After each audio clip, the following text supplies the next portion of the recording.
ચાલો મિત્રો, જય માતાજી. અગાઉ આપણે સહસંબંધાંકની માહિતી મેળવી હતી. આપણે એના આધારે થઈ આજે આપણે સહસંબંધાંકના જે દાખલાઓ છે કાર્લ પિયર્સનની રીતે, જેને આપણે કીધું હતું બીજી ભાષામાં ગુણન પ્રઘાતની રીત કીધું હતું તમને, એ રીતના દાખલાઓ છે, દાખલાઓ જોવાના છે. હવે બરોબર યાદ રાખજો, દાખલો જે દાખલો ત્રણ રીતે કરવામાં આવે છે. પહેલા તમને સૂત્ર લગાવ્યું હતું કે જ્યારે મધ્યક પૂર્ણાંકમાં આવે ત્યારે, બીજું હતું કે જ્યારે રકમ નાની હોય અને મધ્યક છે અપૂર્ણાંકમાં આવે ત્યારે, અને ત્રીજી રીત હતી આપણી કે જ્યારે ધારેલો મધ્યક એટલે કે જે તમને આપેલા હોય x અને y જેવો મોટા ત્યારે ધારેલા મધ્યકની રીતથી આપણે દાખલો છે દાખલાની શરૂઆત કરવાની છે. આજે આપણે એક રીત જોવાની છે. એ રીતની અંદર યોગ્ય લાગે એ રીત તમે લઈ શકો છો, પણ પરીક્ષામાં ખાસ ધ્યાન રાખજો મિત્રો કે એની અંદર જે પૂછે તમને એ જ રીતનો આપણે ઉપયોગ કરવાનો. એટલે પહેલા શીખવાની આપણે ત્રણે ત્રણ રીત, પણ પછી તમને જે યોગ્ય લાગે ત્રણમાંથી એ રીત તમે લઈ શકો છો. હવે આપણે જોઈએ દાખલા નંબર પહેલો છે, જોઈએ આપણે અહીંયા આપણને રકમ આપેલી છે. જો વાંચન એક સામાન્ય જ્ઞાન માટેની સ્પર્ધાત્મક પરીક્ષામાં પરીક્ષા અગાઉ છેલ્લા દિવસોની તૈયારીની પરીક્ષાના પરિણામ પર અસર જાળવા લગભગ સમાન બૌદ્ધિક ક્ષમતા ધરાવતા 7 ઉમેદવારોનો એક નિદર્શ લઈ નીચે મુજબ માહિતી છે એ એકઠી કરી. એટલે કે છેલ્લે જે તમે પરીક્ષાની અંદર વાંચન કરો છો તે વાંચનના કલાકો અને ગુણભાર આપેલો છે કે ભાઈ કેટલું વાંચો તમને કેટલો ગુણભાર મળે, એના આધારે આપણે સહસંબંધની ગણતરી કરવાની. હવે પહેલો જો તો પહેલો આપણે શું કરવું પડશે તો પહેલા આનો આપણે શું કરવું પડશે x નો સરવાળો. પહેલા શું કરવું પડશે x નો સરવાળો. આનો સરવાળો આવે છે 231. હવે પછી આપણે y નો સરવાળો કરીશું. y નો સરવાળો આવે છે 504. કેટલો સરવાળો આવે છે 504. એના આધારે પહેલો આપણે શું ગોતવાનું છે કે ભાઈ મધ્યક. પહેલો આપણે શું ગોતવાનું છે મધ્યક. મધ્યક એટલે કે x બાર સિગ્મા xi ભાગ્યા n. તો સિગ્મા xi એટલે શું કે ભાઈ બધાનો સરવાળો, તો ભાઈ 231 ભાગ્યા 7, જે તમને 7 ઉમેદવાર આપી દીધેલા છે. 7 ઉમેદવાર શું આપી દીધા છે? આપી દીધા 7 તેરી 21, 7 તેરી 21, એટલે કેટલા આવી ગયા આપણે x બાર 33 મળી ગયો. હવે આપણો બીજો મધ્યક છે y બાર, તો y બાર બરાબર સિગ્મા yi ભાગ્યા n. તો 504 ભાગ્યા 7, 37 49, 7 દૂને 14, એટલે કેટલા મળી ગયા આપણને 72 મળી ગયા બંને મિત્રો. x બાર પણ મળી ગયો, y બાર પણ મળી ગયો. તો બંને શેમાં છે? પૂર્ણાંકમાં છે, અપૂર્ણાંકમાં નથી મિત્રો, યાદ રાખજો. શેમાં છે? પૂર્ણાંકની અંદર છે. એટલે આપણે x બાર બરાબર અહીં કેટલા મૂકશું? 33 મૂકશું. હવે કરવાનું શું આપણે કોલમની અંદર x માંથી x બાર છે આપણે બાદ કરવાનો. જો તમે ઉપર દર્શાવેલું છે x x બાર, x માંથી x બાર શું કરવાનો છે? બાદ કરવાનો છે. 25 માંથી 33 બાદ કરો એટલે -8 મળશે. ઓકે. હવે 38 માંથી 33 બાદ કરો એટલે 5 મળશે. 30 માંથી 33 એટલે -3, 28 માંથી 33 બાદ કરો એટલે -5, 34 બાદ કરો એટલે 1, 40 બાદ કરો એટલે 7, 36 બાદ કરો એટલે કેટલા આવશે? 3. હવે અગાઉ તમે ભણી ગયેલા છો પ્રચારવાનું માપ લીધું ત્યારે મધ્યકમાંથી લીધેલા વિચલનનો સરવાળો હંમેશા કેવો આવે છે? 0 આવે છે. કેવો આવે છે મિત્રો? 0 આવે છે. મધ્યકમાંથી લીધેલા વિચલનનો સરવાળો હંમેશા કેવો આવે? 0 આવે છે. પછી આપણે જોઈએ કે ભાઈ y બાર બરાબર 72. કેટલા આપેલા છે? 72. તો 65 માંથી તમે 72 બાદ કરો તો 5 ને 2 7, અને કેવા? માઈનસ.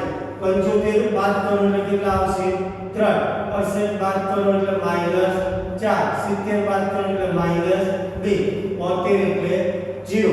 79 બાદ કરો એટલે 7 આવશે 75 બાદ કરો એટલે કેટલા આવશે 3 અહીંયા શું આવી જશે 0 થઈ ગયું મધ્યકમાંથી લીધેલા વિચલનનો સરવાળો હંમેશા કેવો આવે શૂન્ય આવે હવે આ બંનેની રકમનું શું કરવાનું છે ગુણાકાર 7 ગુણ્યા 7 અઠ્ઠુને કેટલા થશે 56 5 તેરીને 15 3 ચોકે 12 5 દુને 10 0 77 49 3 તેરીને 9 થઈ ગયું મિત્રો આનો સરવાળો કેટલો આવશે 151 કેટલો આવશે મિત્રો 151 પછીની વસ્તુ છે x x બારનો સ્ક્વેર કે ભાઈ જે રકમ લીધી એનો આપણે શું કરવાનો છે વર્ગ કરવાનો છે 8 નો વર્ગ કેટલો આવશે મિત્રો 64 5 નો વર્ગ 25 3 નો વર્ગ 9 5 નો વર્ગ 25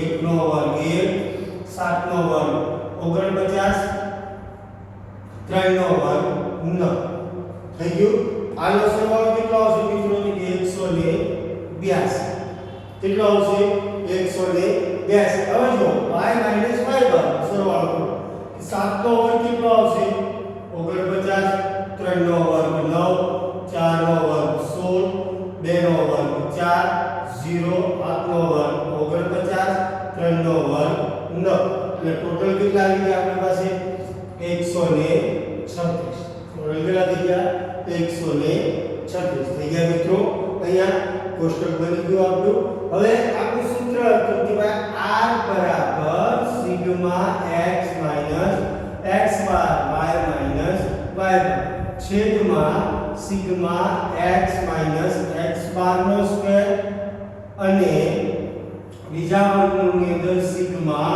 y માઈનસ y બાર નો સ્ક્વેર થઈ ગયું મિત્રો હવે સૂત્ર આધારિત છે તો સૂત્રની અંદર ખાલી આપણે શું મૂકવાની છે કિંમત મૂકી શકો x x બાર આ તમને કેટલો આપેલો હતો કે 151 અહીંયા મૂકી શકો છો 151 છેદમાં વર્ગમૂળમાં x x બાર નો સ્ક્વેર કેટલો આપેલો હતો કે 182 બીજા વર્ગમૂળની અંદર એટલે કેટલો આપેલો 136 થઈ ગયું મિત્રો એટલું હવે એના આધારે આપણે જોવાનું છે કે આ બંનેનો શું કરવાનો છે ગુણાકાર જો આ બંનેનું જુદું જુદું વર્ગમૂળ કાઢી શકો છો આ બંનેનું શું કરવાનું છે જુદું જુદું વર્ગમૂળ કાઢી શકો ન કાઢવું હોય તો બંનેનો શું કરવાનો છે ગુણાકાર કે ભાઈ 24752 24752 ત્યારબાદ એમનું વર્ગમૂળ કાઢો કે ભાઈ 24752 નું વર્ગમૂળ કેટલું આવશે કે ભાઈ 157.3277 તો બે આંક સુધી લઈ શકો છો તો ભાઈ 32 ને કેટલા કરી શકો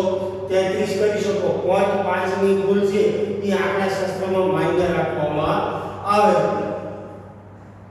ત્યારબાદ જો કે ભાઈ r બરાબર હવે તમને શું મળશે કે એનો જવાબ મળશે કે ભાઈ 0.9558 એટલે 0. આપણે કેટલા લખી શકીએ 96 લખી શકીએ r બરાબર કેટલા લખી શકીએ મિત્રો 0.96 હવે જો સ્ટેપ 1 2 3 4 5 6 સ્ટેપની અંદર તમારો દાખલો પૂરો થઈ ગયો હવે તમારે શું કરવાનું છે કે ભાઈ બંને વચ્ચે સંબંધ કેવો છે તો r બરાબર 0.96 મળે કેટલા મળ્યા તો તે 1 ની વધુ નજીક છે 1 ની કેવા છે વધુ નજીક છે અને વધુ નજીક છે તો વાંચન અને ગુણ વચ્ચે